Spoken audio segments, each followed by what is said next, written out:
লাহৰীঘাটৰ পৰা গ্ৰেপ্তাৰ কৰা হৈছে তিনিটাকৈ চাইবাৰ অপৰাধী। মৰিগাঁও অতিৰিক্ত আৰক্ষী অধীক্ষক সমীৰণ বৈশ্যৰ নেতৃত্বত চলিছিল সেই অভিযান। বিগত ৩টা বছৰে ৩০২টা চাইবাৰ অপৰাধীক গ্ৰেপ্তাৰ কৰিছে আৰক্ষীয়ে। আৰক্ষীৰ জালত চাইবাৰ অপৰাধীৰ আমিৰ হামজা, কামালউদ্দিন আৰু জাহাংগীৰ আলম অপৰাধীয়ে ব্যৱহাৰ কৰা বহু নথিপত্ৰৰ লগতে কেইবাটাও মোবাইল জব্দ কৰিবলৈ সক্ষম হৈছে। আদিত্য বিৰলা কোম্পানীৰ পৰা জালিয়াতিৰে ১৫ লাখ টকা সৰলকি কৰিছে অপৰাধীকেইটাই। আৰু সেই গোচৰৰ ভিত্তিতে মৰিগাঁও আৰক্ষীয়ে অভিযান চলাইছিল।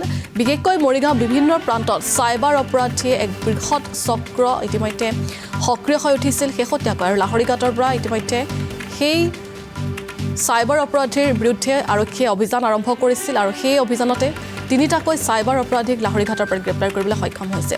আমি উল্লেখ কৰিছোঁ মৰিগাঁও অতিৰিক্ত আৰক্ষী অধীক্ষক সমীৰণ বৈশ্যই অভিযান চলাইছিল আৰু সেই অভিযানতে এই তিনিটাকৈ চাইবাৰ অপৰাধী জালত পৰিছে।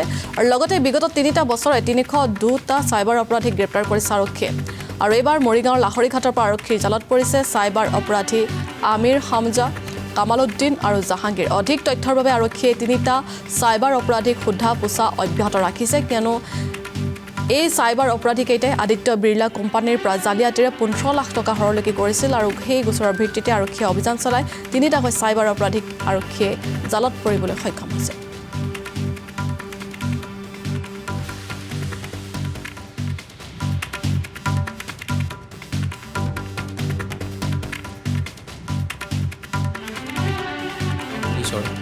চাইবাৰ অপৰাধীৰ বিৰুদ্ধে যিটো অভিযান, সেই অভিযানটো আগতেও চলি আছিল আৰু সেই অভিযানৰ এটা অংশস্বৰূপে যোৱা নিশাও আমাৰ মৰিগাঁও পুলিচৰ কেইবাটাও দলে লাহৰীঘাটৰ বিভিন্ন অঞ্চলত অভিযান চলাইছিলে আৰু ৩জনকৈ আমি চাইবাৰ অপৰাধী আমি ধৰিবলৈ সক্ষম হ'লোঁ। আৰু বিগত ৩ বছৰত আমাৰ এই যিটো চাইবাৰ অপৰাধ, এই অপৰাধৰ বিৰুদ্ধে আমাৰ যিটো অভিযান, এই অভিযানত আমি ৩০০তকৈ অধিক আমি চাইবাৰ অপৰাধী আমি ধৰিবলৈ সক্ষম হৈছোঁ। অসমৰ বিভিন্ন জেগাৰ পৰা, মৰিগাঁৱৰ বিভিন্ন অঞ্চলৰ পৰা, তদুপৰি ভাৰতবৰ্ষৰ বিভিন্ন জেগাৰ পৰা আমি অপৰাধী ধৰিছোঁ। আৰু এই সমস্ত যিবোৰ কেছ হৈছে এই ক্ষেত্ৰত, সেই কেছবোৰ আমি ইতিমধ্যে তদন্ত কৰি পেলাই আমি চাৰ্জশ্বীট দাখিল কৰিছোঁ। আৰু আপোনালোকে চবেই জানে চাগে যে এনেকুৱা এটা কেছতেই আমি চাইবাৰ অপৰাধীৰ সম্পত্তি আমি বাজেয়াপ্ত কৰিছোঁ। অনাৰেবল কোৰ্টৰ নিৰ্দেশমৰ্মে সম্পত্তি বাজেয়াপ্ত হৈছে, ঘৰ দুৱাৰ বাজেয়াপ্ত হৈছে। আৰু আমাৰ এই চাইবাৰ অপৰাধীসকলৰ বিৰুদ্ধে অভিযান আমাৰ চলি থাকিব। আৰু এতিয়াও আমি বিভিন্ন তথ্য পাতি আমি এনালাইচিছ কৰি আছোঁ। কেইবাটাও কোম্পানীৰ পৰা বিভিন্ন কাগজ আহি আছে আৰু সেইবোৰ আমি চাই পেলাই উপযুক্ত প্ৰমাণ আমি পালে তেওঁলোকৰ এগেইনষ্টত আমাৰ অভিযান চলি থাকিব।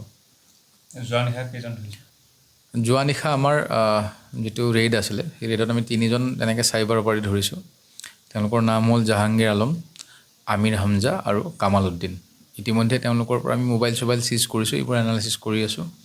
তেওঁলোকৰ ইনভলভমেণ্ট আমি পাইছোঁ। আদিত্য বিৰলা কোম্পানীত তেওঁলোকে বিভিন্ন ধৰণৰ নথিপত্ৰ জমা দি পেলাই 10 লাখৰো অধিক পইচা তেওঁলোকে সৰলকি। মৰিগাঁও পুলিচৰ চাইবাৰ অপৰাধীৰ বিৰুদ্ধে যিটো অভিযান, সেই অভিযানটো আগতেও চলি আছিল আৰু সেই অভিযানৰ এটা অংশস্বৰূপে যোৱা নিশাও আমাৰ মৰিগাঁও পুলিচৰ কেইবাটাও দলে লাহৰীঘাটৰ বিভিন্ন অঞ্চলত অভিযান চলাইছিলে আৰু 3জনকৈ আমি চাইবাৰ অপৰাধী আমি ধৰিবলৈ সক্ষম হ'লোঁ।